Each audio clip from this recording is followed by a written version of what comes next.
The night Nia's world cracked open didn't start with thunder. It started with a whisper.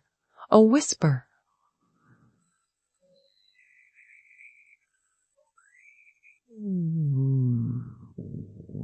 She heard her name, then Tariq's name, then something that made her heart drop straight through the damn floorboards.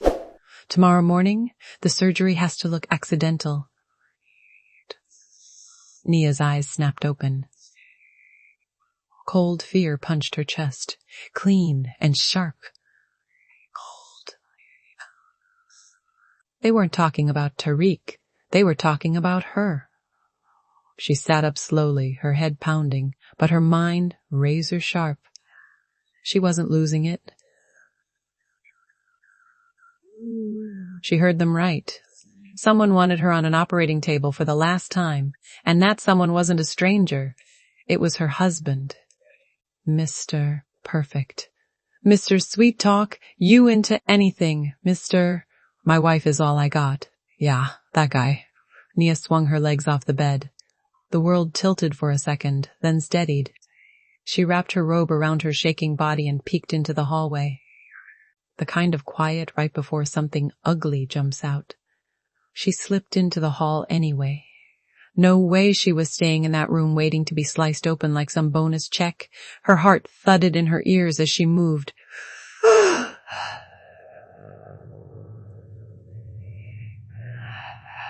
Step by step, past the vending machine, past the nurse's desk, heading toward the elevator. That's when she saw it. A clipboard accidentally left on the counter. Her name on top. Nia Carter. Procedure scheduled 7:15 a.m. Her throat tightened.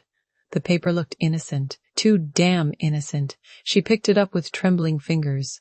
Under the notes section, someone had scribbled, "Consent form must be signed. No delays." Her stomach flipped.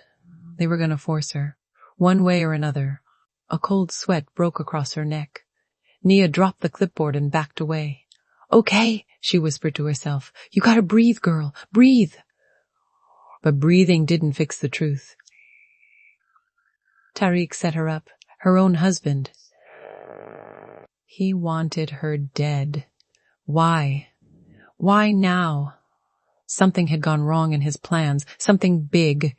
She knew Tariq was hiding stuff, shady meetings, weird phone calls, late-night anger fits he blamed on work stress. Every step felt heavier, colder, louder. She ducked into the stairwell, her breath hitting the cold metal rails. She had to find a phone. She had to find help. She had to get the hell out. Before someone realized, she heard the truth.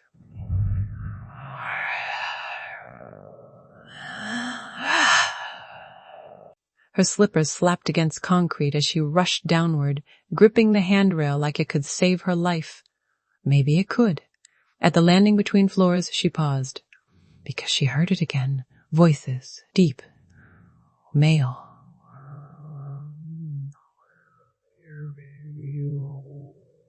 She's awake.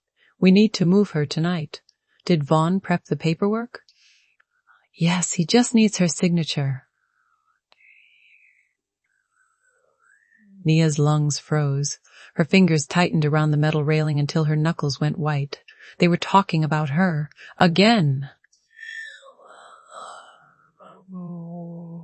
A wave of panic surged up her throat, but she swallowed it down hard. How many people were in this? How deep did Tariq's mess go?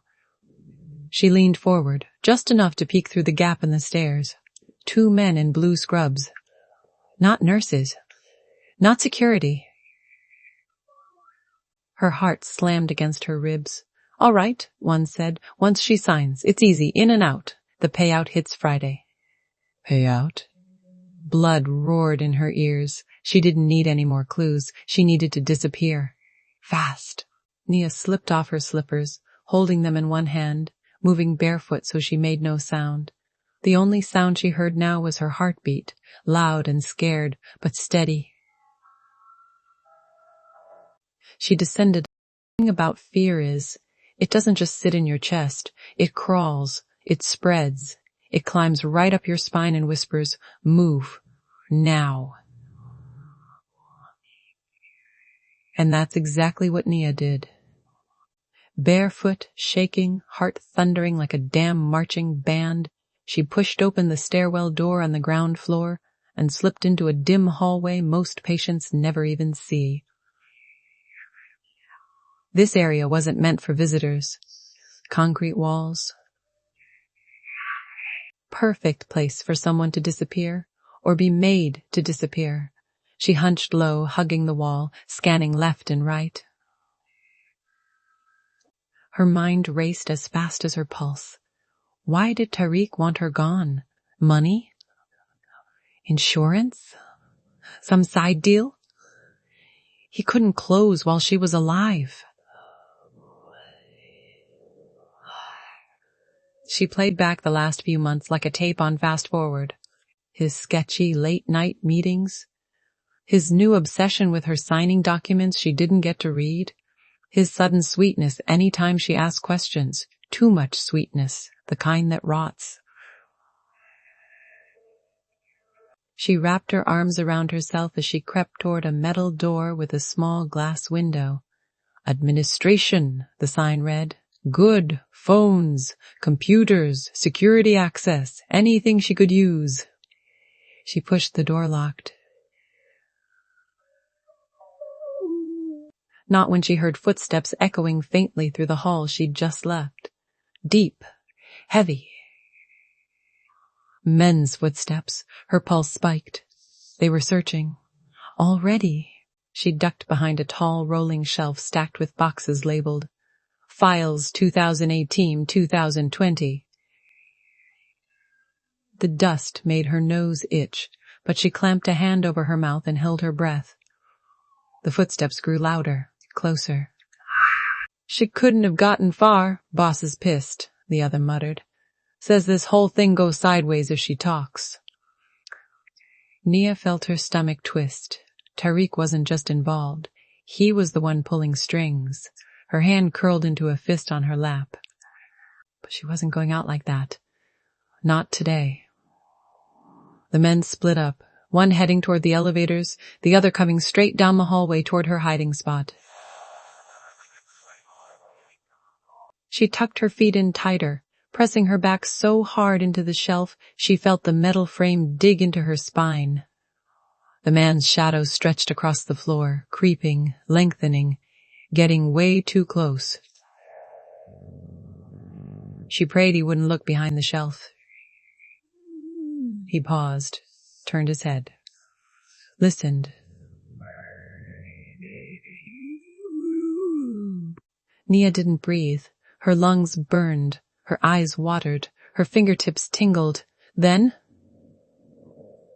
his phone buzzed, a harsh ringtone that shattered the silence like glass. He answered, annoyed. What? Nia finally inhaled, shaky and desperate. Her legs felt like jelly when she stood, the pins and needles making her wobble. She pressed her forehead to the cold wall. Get it together, girl. You're not done.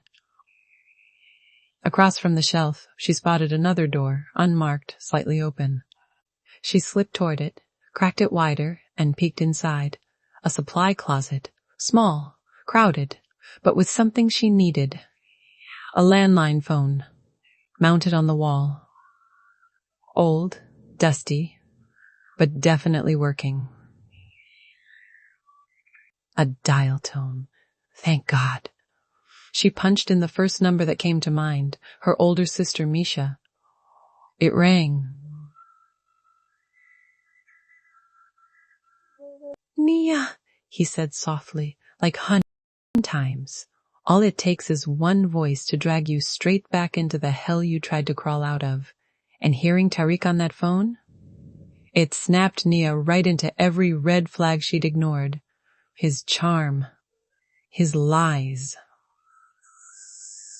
His, don't worry about it, babe, I got you, attitude that always felt a little too slick. Now that slickness sounded deadly. She gripped the phone tighter, knuckles white, chest heaving. How? How? How did you answer Misha's phone? She asked, her voice barely hanging on.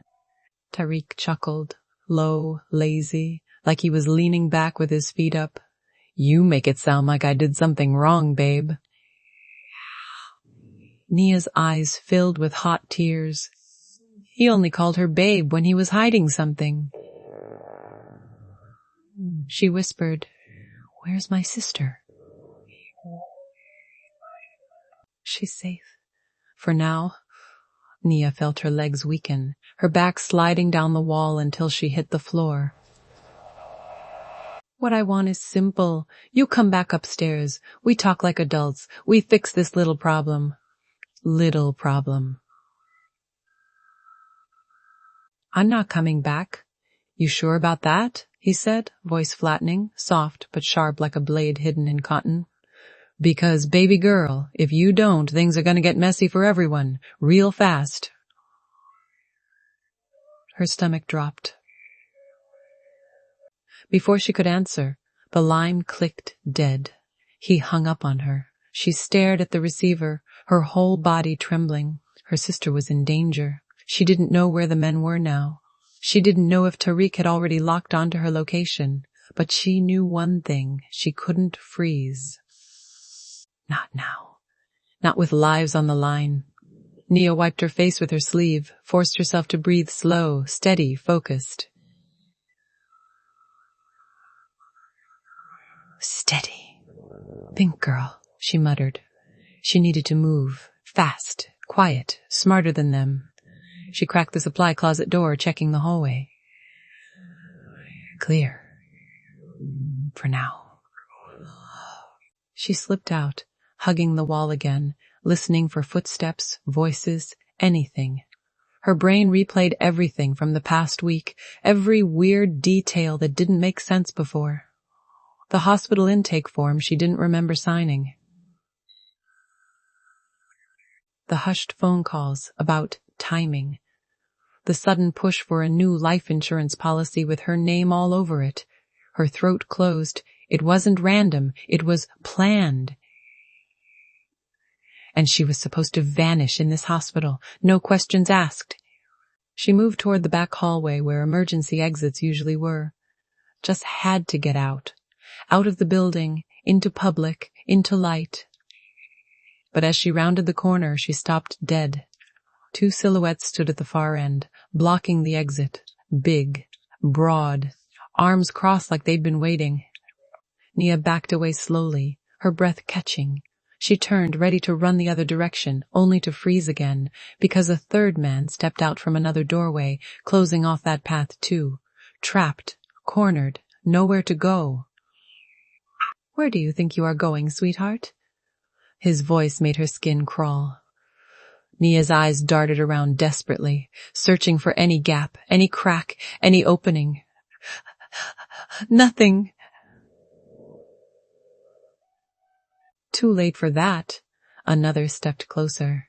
The boss said, bring you back gently if possible, rough if we gotta. Her stomach twisted.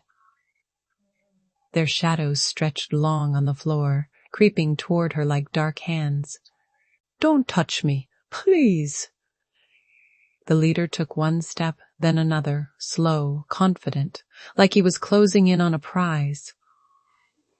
She squeezed her eyes shut for half a second, praying, begging, hoping for any miracle.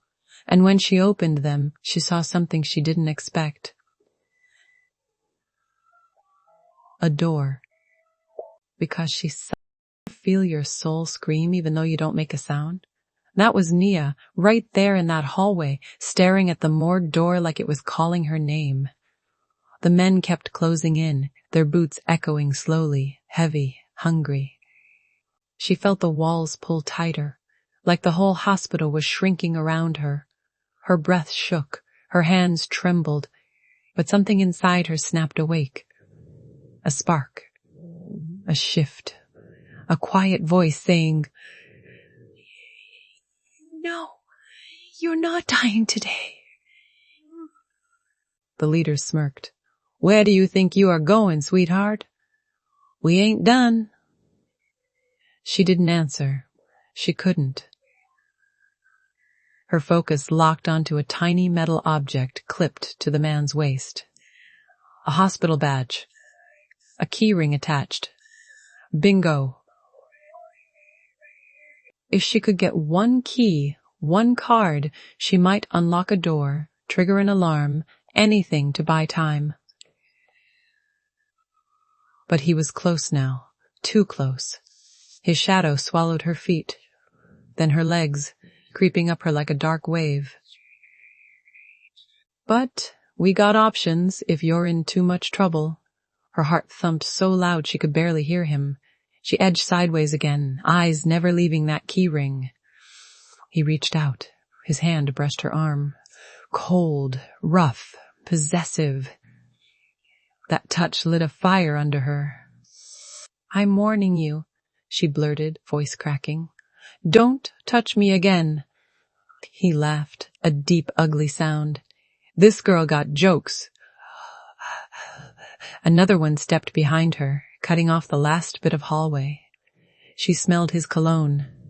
Cheap, sharp, burned her nose. She was running out of seconds, fast thinking time. She glanced past them, toward a janitor's cart parked halfway down the hall. On it? A spray bottle. Industrial cleaner. Nia took a shaky breath, shifted her weight, and did the thing they never expected. She ran toward them, straight at the leader. Nia darted past him, sprinting toward the janitor cart. Her pulse thrashed like thunder. She grabbed the spray bottle, whipped around, and blasted it right in his face. He screamed, clawed at his eyes, stumbled back swinging wildly. She emptied the bottle at them too, backing away fast. One tripped, one crashed into the wall. All three were coughing, wiping their eyes, cursing her out. Her chest heaved, her vision swam. But she had the keys. She had a few seconds. She bolted down another hallway, skidding around corners, gripping the key ring like her life depended on it. Because it did. Passing doors, passing signs, her brain raced. She needed somewhere safe, somewhere she could lock them out, somewhere they couldn't drag her away without being seen. She saw a door marked PSYCH patients, staff only. Not ideal, but it looked sturdy. She jammed keys into the lock, twisting, praying. Wrong key. Next key. Wrong again. She fumbled, breath choking her.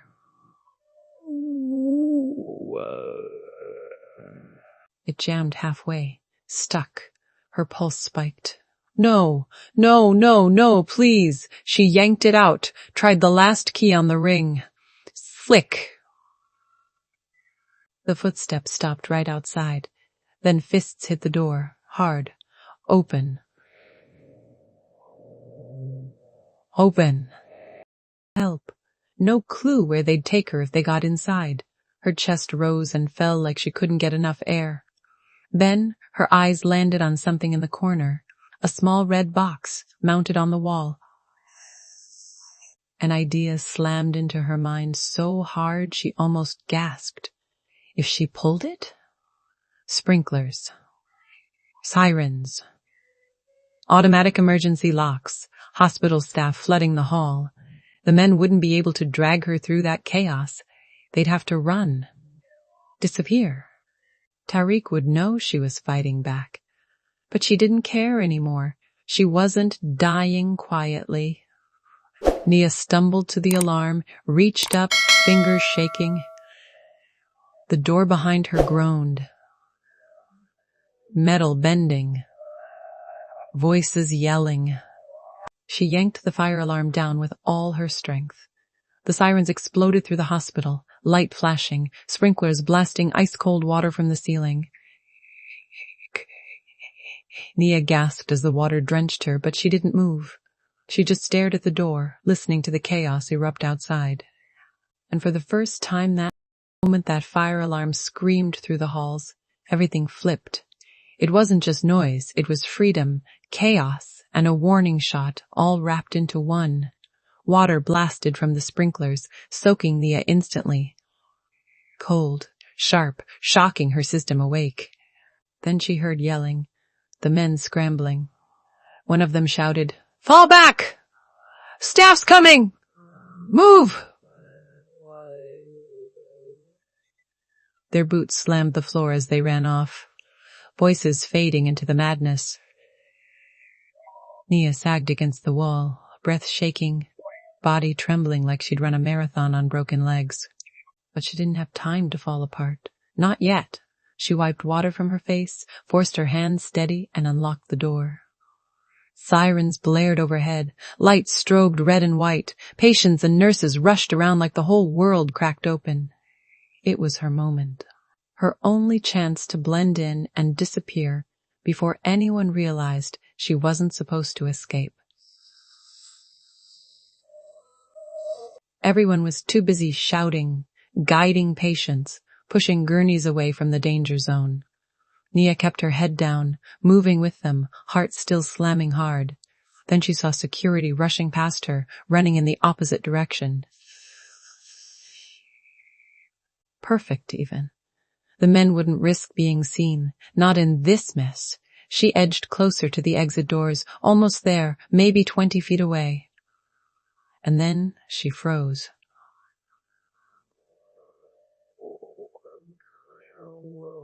Her whole body locked up. Her breath snapped short. Her stomach twisted so hard she thought she might collapse. What was he doing there? How did he get down so fast? Was he looking for her? He scanned the crowd, slow, focused, hunting. Nia ducked behind a rolling vitals machine, chest shaking, wet hair sticking to her cheeks. She peered around the side.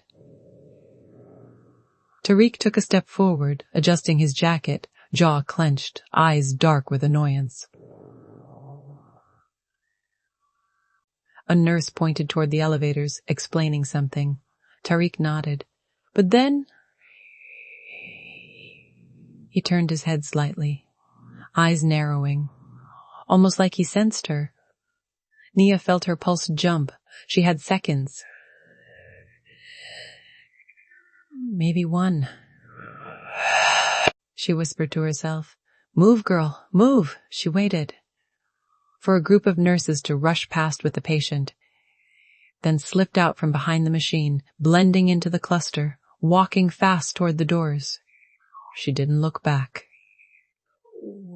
If she saw Tariq spot her, she'd freeze. She couldn't freeze. She pushed through the exit, into the night air, drenched, trembling, but alive. And for the first time since the nightmare started, she had a real shot. A tiny spark of hope.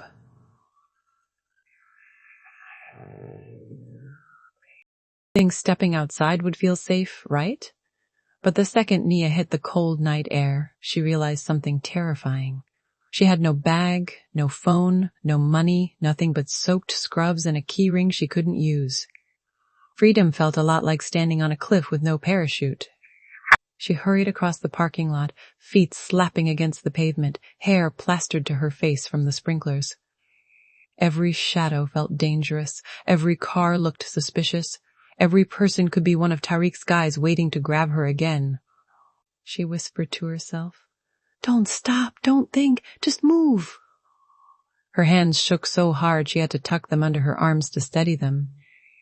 She reached the edge of the lot and ducked behind a row of bushes, heart pounding as cars sped past on the main road. The hospital sirens still blared behind her, flashing lights bouncing off the wet concrete. She peeked through the branches, scanning for anyone who might be watching. Nothing. No one.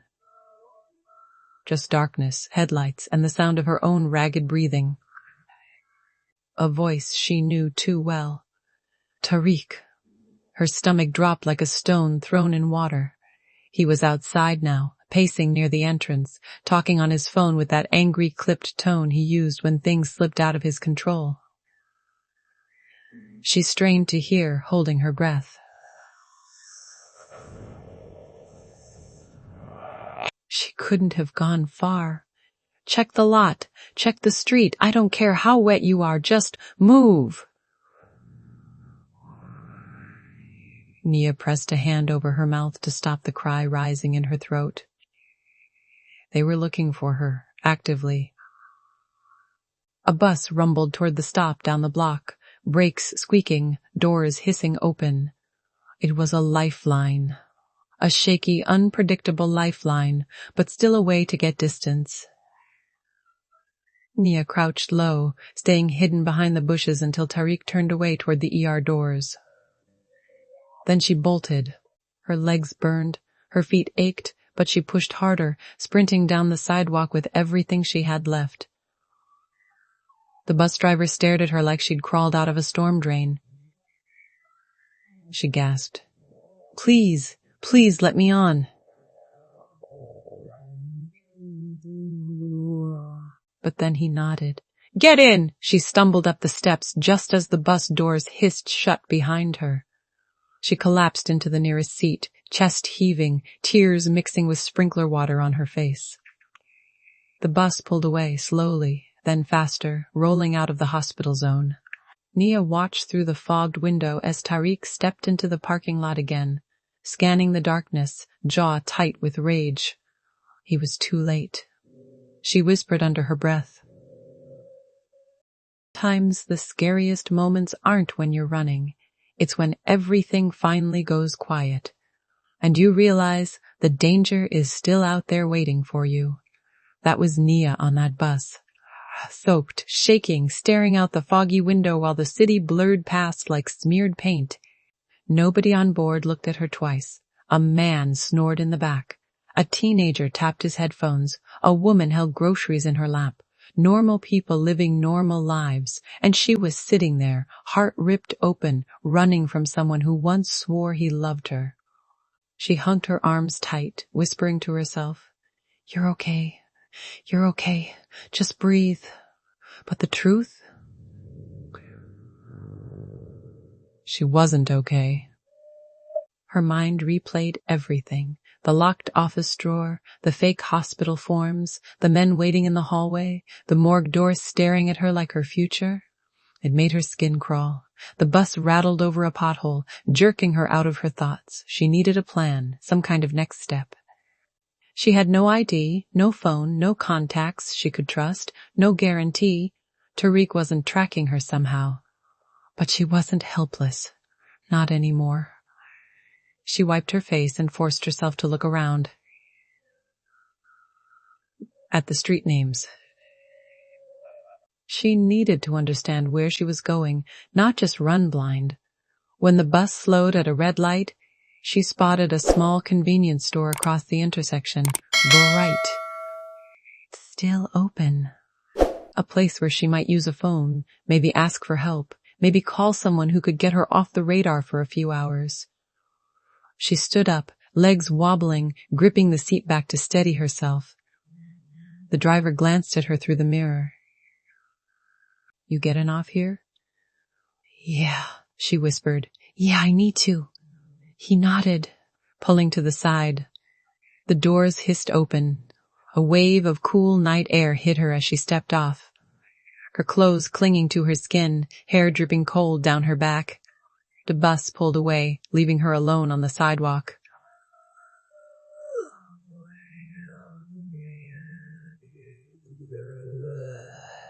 She crossed toward the store quickly, keeping her head down, her eyes scanning cars that drove by. Halfway there, her stomach twisted. A black SUV rolled slowly through the intersection, windows tinted, engine low and smooth. It didn't stop, didn't turn, didn't speed up. But something about it felt wrong. Too familiar, too deliberate. Nia froze for one heartbeat, then hurried inside the store. The bell above the door jingled, warm lights spilling over her as she stepped in. The cashier, a young woman with braids and tired eyes, looked up. Hey girl, you good? Nia swallowed hard. She couldn't lie. Not now. I really need help, she whispered. Please, can I use your phone?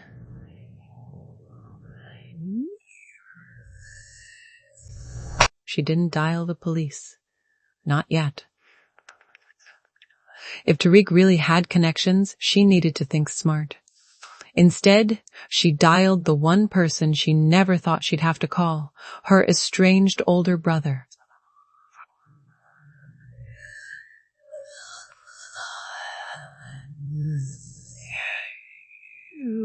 Someone who used to say, "Sis, that man ain't right for you." The line rang once, twice, 3 times. Then his voice came through, rough, tired, confused. "Hello, who's this?" "Hello? Who's this?" Nia's voice cracked. "Marcus?" "It's me. I need you. A beat." Thump, thump. That was Nia's heartbeat in her ears as she clutched the phone.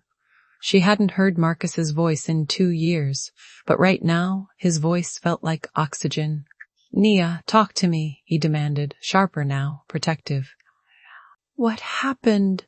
She swallowed, glancing toward the store windows, half expecting that black SUV to be sitting there. "I can't explain everything, not yet," she whispered. I need someone who'll believe me. Someone who won't ask 1,000 questions before helping." "Send me the address." Nia's lips trembled. "I don't know where I am." Okay. Look around," he said. "Tell me a street name, a store name, anything." Marcus cursed under his breath. "You're way across town. Don't move. I'm coming." "Marcus." "Nia," I said, "don't move. 10 minutes. Stay where people can see you." He hung up. Nia lowered the phone slowly. Her knees almost buckled from the mix of relief and fear. The cashier approached her quietly, handing her a bottle of water. "No charge. You look like you need it." Nia blinked gratefully. "Thank you. I really appreciate it."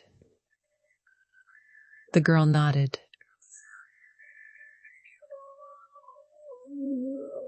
Nia sat at a small corner table, hugging the blanket the cashier had given her. Every time a car passed by outside, her muscles locked. Every time the store door chimed, her breath caught. Minutes stretched like hours. But eventually, the bell rang again, except this time it wasn't a stranger. Marcus filled the doorway. Tall, broad shoulders, still wearing his mechanic coveralls smeared with grease, and eyes locked instantly on Nia like he'd been searching for her his whole life. He rushed over but stopped one step before reaching her, almost afraid she'd vanish. "Nia!" Her voice cracked. "Hey!" Marcus didn't wait. He pulled her into a fierce hug, wrapping both arms around her like a shield. "Who hurt you?" he whispered. "Tell me their names." Nia's voice shook. It's not that simple." Marcus leaned back, studying her, noting every bruise, every tremble. "Then make it simple," he said. "Start from the beginning." She didn't get the chance, because the cashier's head suddenly snapped toward the window. Her eyebrows shot up. "Oh, hell no," she whispered. Marcus turned. Nia turned. And there it was. That black SUV, creeping past the store. Deliberate. Hunting. Marcus stepped in front of Nia instantly, jaw clenching, fists curling. "All right," he muttered. "So we're doing this tonight." He looked back at Nia. "Get your stuff." Split second. Everything felt normal. Marcus led Nia out the back door like they were just 2 friends heading home after a long shift. Quiet alley, soft hum of street lights, no SUV in sight. Safe. Or at least that's what Nia thought. Because the moment they stepped into the alley's shadows, Marcus's hand tightened around hers. Not painfully, but firmly. Purposefully. Like he felt something she couldn't see yet. "Marcus, what's wrong?" she whispered. He didn't answer, just scanned the rooftops, the corners, the blind spots. Every muscle in his body was on high alert. Finally, he muttered, "They're not tailing from the street. They're circling. Smart people don't stalk from the front." Grew up around the kind people your boy Tariq wishes he could imitate. Nia flinched at Tariq's name. "I shouldn't have called you. I should have handled this myself." Marcus stopped walking and turned to her sharply. "Don't say that. And you're not alone in this mess. Not anymore." Marcus guided her toward his car at the far end of the alley, a beat-up silver Honda. The paint was chipped, the bumper was taped, and the left tail light was cracked. But to Nia, it looked like salvation. He opened the passenger door. "I don't like how quiet it's gotten." Nia climbed in, clutching the blanket. Marcus slid behind the wheel, started the engine, and pulled out of the alley slow, measured, calculating. They reached the main road.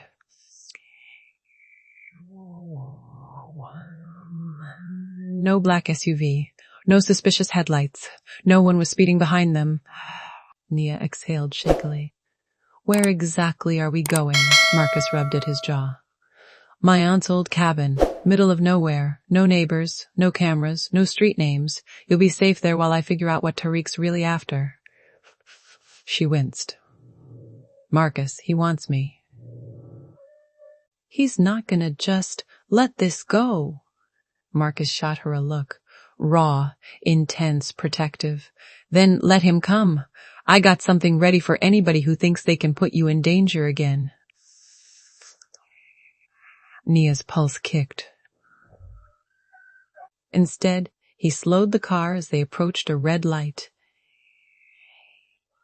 That's when Nia noticed it. A silhouette in the side mirror, a dark outline leaning against a lamppost, watching their car, not moving, not blinking. "Marcus," she whispered. "Don't freak out, but someone's watching us." Marcus didn't turn around, didn't even shift his shoulders. He just gripped the steering wheel tighter. "Yeah," he said quietly. "I saw him the second we pulled up." The light turned green. Marcus pressed the gas, but Nia's voice trembled. "What do we do now?" Marcus's jaw set. "We don't panic. We don't run. We don't lead him to the cabin." Nia's heart was punching her ribs as Marcus turned down a side street. Slow, steady, like he wasn't being tailed by some shadowy figure who clearly had nothing good planned. But inside, she was shaking. Inside, she was screaming. Inside, she felt like the world was about to snap in half.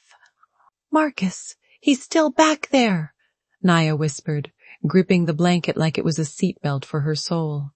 Marcus didn't panic, didn't speed, didn't curse. He just said, "I know, that's why we're going to make him show his hand." "Show him what?" Marcus smirked. "That was dangerous, confident. I grew up around trouble, and I'm not scared of it." Look crossing his face. "Relax. If he's bold enough to follow us, he's bold enough to slip up." "Why are we stopping here, Marcus? This feels dumb." He put the car in park. "Exactly. It feels dumb, so he'll think we panicked. That's when people make mistakes." Before she could protest, Marcus cut the engine. The headlights dimmed.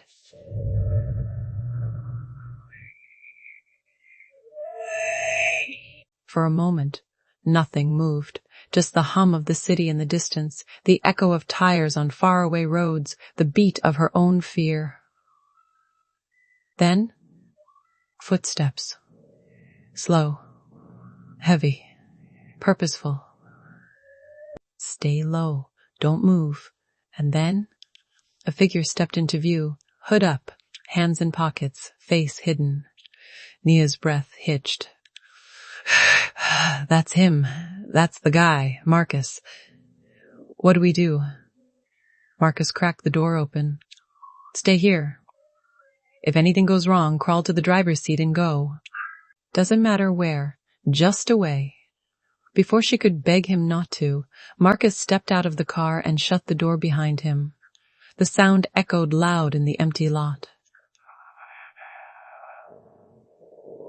The hooded man stopped walking, like he wasn't expecting anyone brave enough to get out. Marcus lifted his chin. "You lost, or you looking for trouble?" The guy didn't speak, just pointed directly at Nia through the windshield. Nia's blood turned to ice. "You want to get to her? You gotta go through me." Finally, the man spoke. Low, dark, calm. "Tariq wants her back. You can't hide her forever." Nia felt her stomach drop. Tariq sent him.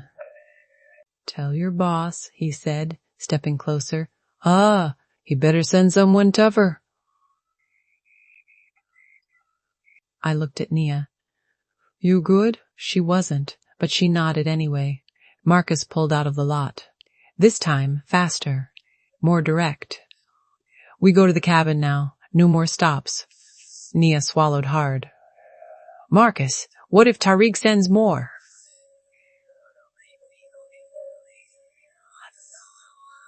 I promise. The sun even rose. Nia jolted awake in the passenger seat because Marcus's phone buzzed with a message that made her whole chest cave in. It said, "You should have told her the truth by now." No name, no picture, no clue who sent it. Just that one sentence that felt like a blade pressed against her spine. Nia sat up fast. "Marcus, who sent that?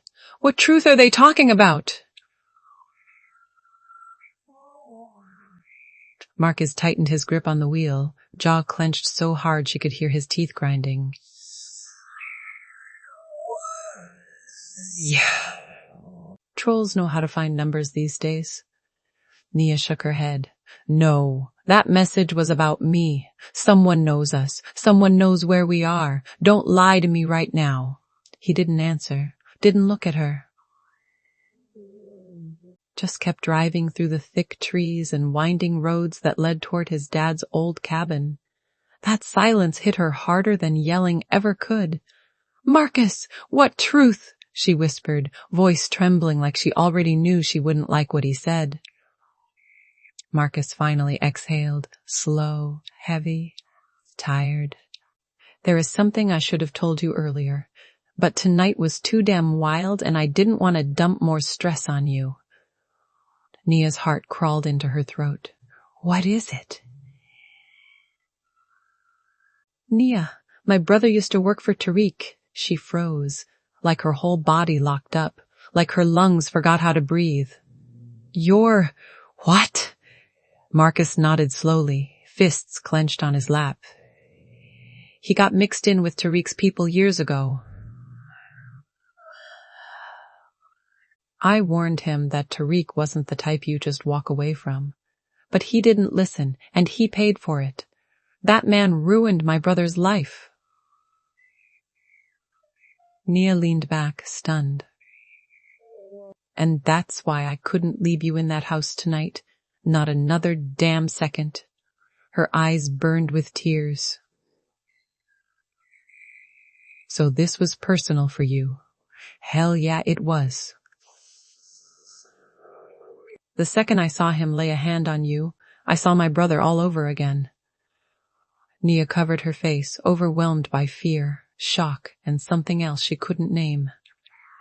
"I'm not losing another person I care about to that man. Not again. Not ever." Nia stared into his eyes. And for the first time, she understood everything. Why did he show up? Why he wouldn't run from the man everyone else feared? Because this wasn't just protection. This was redemption. She swallowed hard. "So what do we do now?"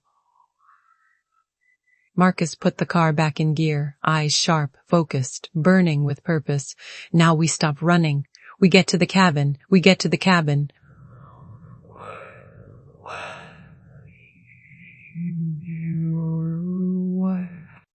cabin sat deep in the woods, quiet, dark, still, like the whole world was holding its breath, waiting to see how this night ended.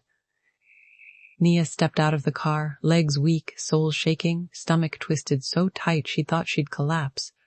Everything inside her screamed, "This is it!" The moment everything crashes, or everything finally breaks free.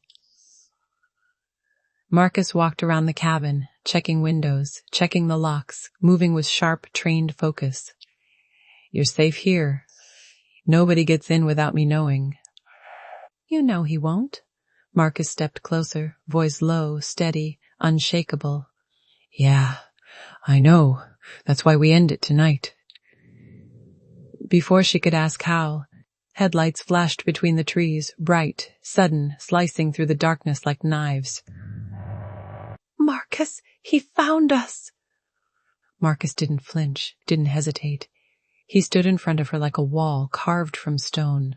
The car door opened, boots hit the dirt, and Tariq stepped out, smooth, calm, wearing that same cold grin that had haunted Nia for years. "So this is where you ran, sweetheart," he said, voice dripping with poison. "Oh, to the man who thinks he can save you." Nia felt bile rise up her throat. "You think walking out that door means you get a new life. You think you disrespect me and live in peace." Marcus stepped forward. "She isn't your property. She isn't your punching bag. She's done with you." Tariq tilted his head. "You really want to die for her?" "I lived through worse, and I'm not scared of you." Everything exploded at once. Tariq charged. Marcus blocked him, tackled him, both men hitting the dirt hard. Nia screamed, backing up, heart pounding so loud it felt like thunder. Marcus got the upper hand first, pinning Tariq down, swinging with raw fury that had been building for years. "This is for my brother." Another hit. "And this is for every time you hurt her." Tariq clawed at the ground, reaching, grabbing something. Marcus fell back with a grunt. Nia didn't think, didn't freeze, didn't hide. She grabbed a heavy lantern from the porch and ran straight toward them. "Get off him!" Marcus grabbed Tariq by the collar, yanked him down, and held him there until his body finally went still. Silence hit the woods like a wave. Nia dropped the lantern, hands shaking.